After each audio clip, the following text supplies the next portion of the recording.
Welcome back, guys, and welcome to the 2023 Toyota GR86 Premium. Now, you might be thinking, what am I doing in a car I'm already so intimately familiar with, since I do own a 2022 Subaru BRZ, a car that I've now clocked 10 track days and almost 13,000 miles with. Well, I've never driven a GR86 on track, so I want to see what it feels like here at Road America. The differences between the BRZ and GR86 have already been covered ad nauseum, but the main ones you need to know to determine whether or not you want the BRZ or the GR86 for track work are mostly related to the suspension. The GR86 has different rear springs and dampers and a thicker rear anti-roll bar that make it a little bit more tail happy. Not that the BRZ isn't tail happy, as you can see from my various track videos. That car will still rotate if you ask it to, but supposedly this one feels even more playful through a corner. So this car is powered by the FA24 Subaru engine. It's a 2.4 liter naturally aspirated flat 4 engine. It makes 228 horsepower and 184 pound-feet of torque. This car only weighs a bit over 2,800 pounds, 0 to 60 in the mid 5-second range.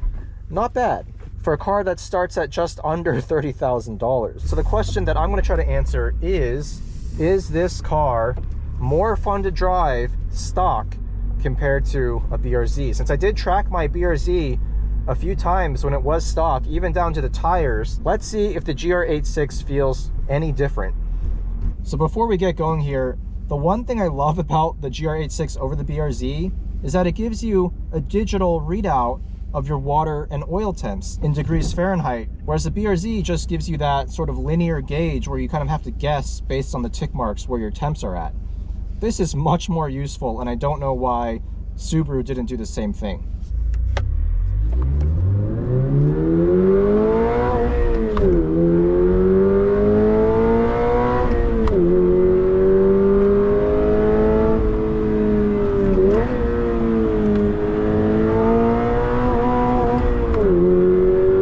Taking off the rev limiter a bit there.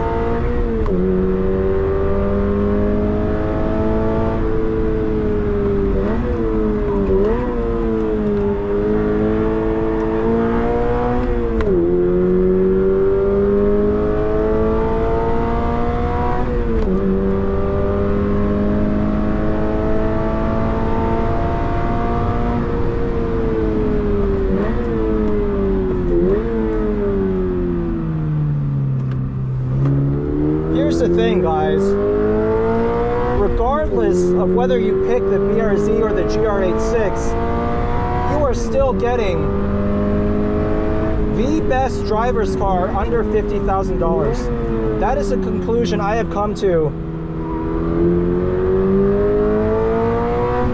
after driving mine and many other examples over the past couple of years.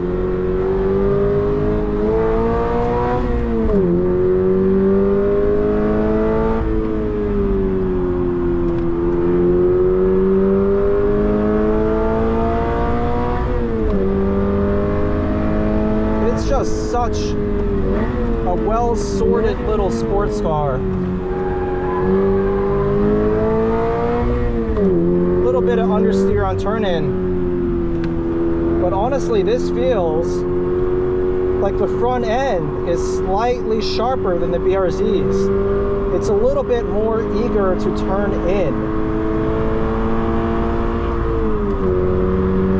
We're not pushing it hard enough to really get it sideways on throttle, but the difference in the front end is actually quite noticeable out here.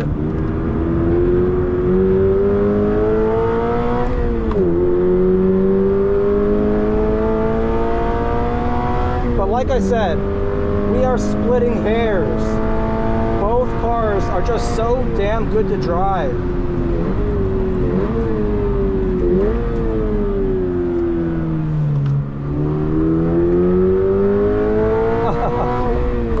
Engine is so linear. It actually has torque compared to the first gen FRS, GT86 and BRZ.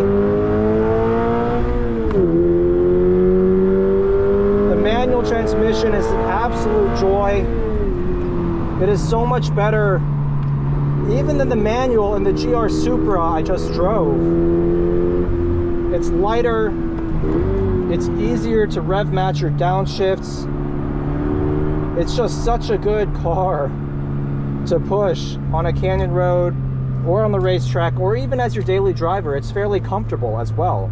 Now, I will say, having driven both cars on the streets, the BRZ is a little bit more comfortable because of that softer rear suspension. The GR86 is definitely firmer over the bumps, and you feel the rear end have a little bit of extra vertical bounciness.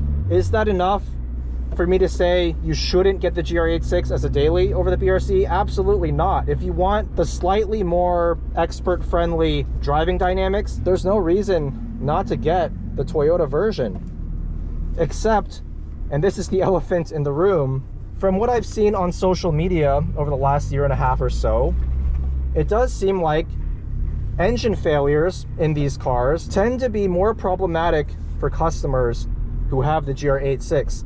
And I'm not talking necessarily about failure rates, but more about the dealership's willingness to actually cover any damages, even if the damages were done on a racetrack. It does seem like Subaru has been better about engine replacements for track-driven as well as street-driven BRZs that have seen their engines fail, most commonly due to the RTV issue. So definitely you'll need to keep that in mind. And ultimately, I would say if you're going to track your car, that should be the bigger factor versus the minor handling differences between the Toyota and the Subaru. But let me know what you think of the GR86 versus BRZ comparison.